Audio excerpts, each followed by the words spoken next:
All right, Los Angeles Rams, A- here from Trevor. Kind of like it, liking what the Rams have done. Of course, you can't fault them for Aaron Donald's retirement, but they attacked that, especially in the draft with Jared Verse and with Braden Fisk on the defensive line.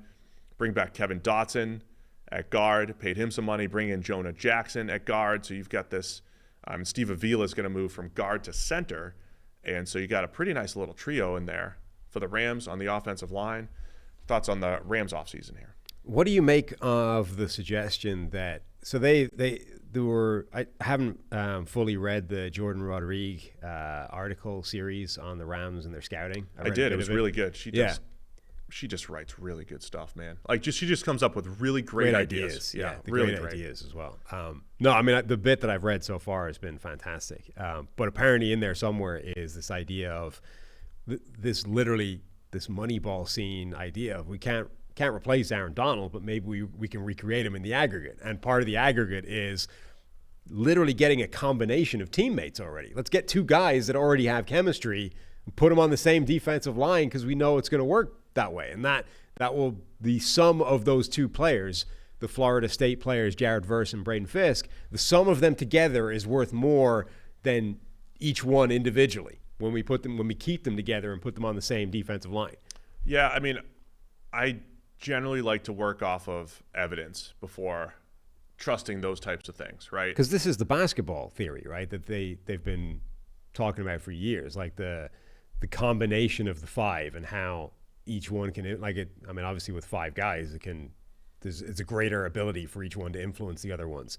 But there is that theory has been prevalent not just in football but in sports for years, that there's got to be some kind of again, this is kind of what I was saying with Gabe Davis versus Calvin Ridley. Like, is the stylistic combination or the chemistry of individuals potentially worth more, even if that guy in a vacuum is not as good a player?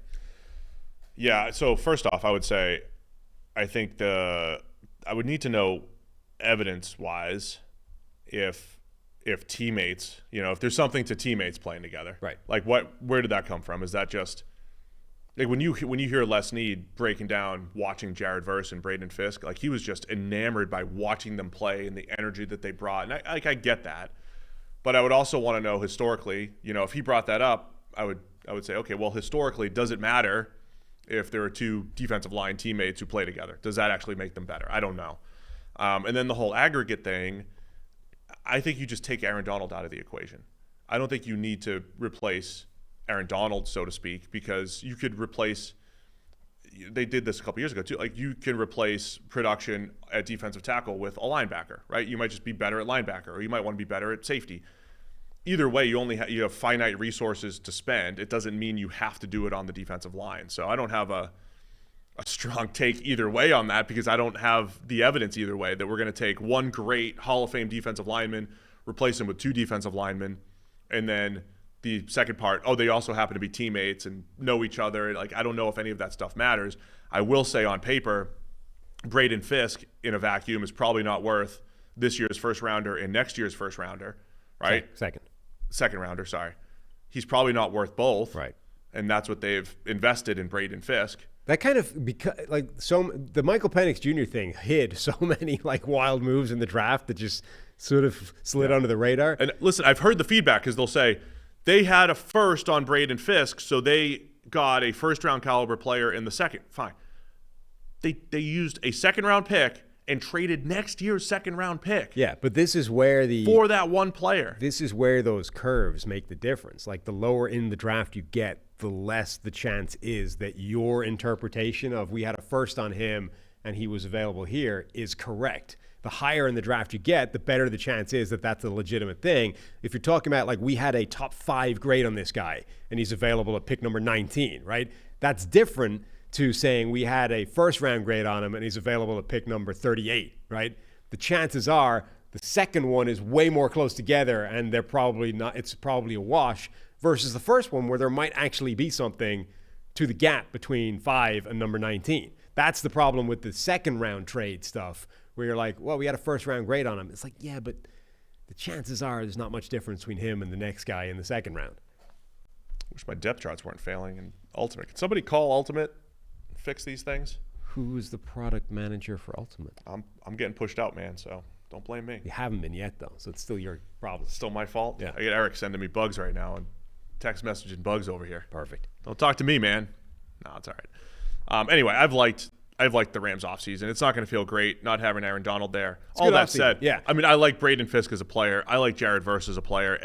If I criticize a move for future draft capital, it's just because over time I don't think 2 or 3 players are worth one. That's the one move. That's the thing. That's the, like, if it wasn't for the Michael Penix Jr. thing, like that, the Rams executed what is sort of conventional wisdom would say is the worst move in this draft. Like that trade up next year's second rounder to get Braden Fisk. All of the data says that's a terrible process move. Maybe they'll end up being proved right if Braden Fisk is a superstar, but from a process standpoint, most of the time you lose that trade if you're the Rams. I like the moves in the secondary. Darius Williams bringing him back, and then Tre'Davious White. Yep. Buying low on Tre'Davious White coming off of injuries. I like their offseason. Like if you don't ding them for the Aaron Donald thing, which you can't really. I mean, it's not their fault that he upped and quit. Retired, quit. Quit's not. Quit on the team. Quit has pejoratives that I didn't intend. Yeah, retired after a Hall of Fame caliber career, having achieved everything in the game is probably a better way of putting that. If you don't blame them for that, which you can't really, then I think they've had a really good offseason. Like I love a lot of their additions. The trade for in the second round, not good. Everything else really good. Even guys like Cameron Kitchens at safety, the Miami safety, I think could end up being a starter for them.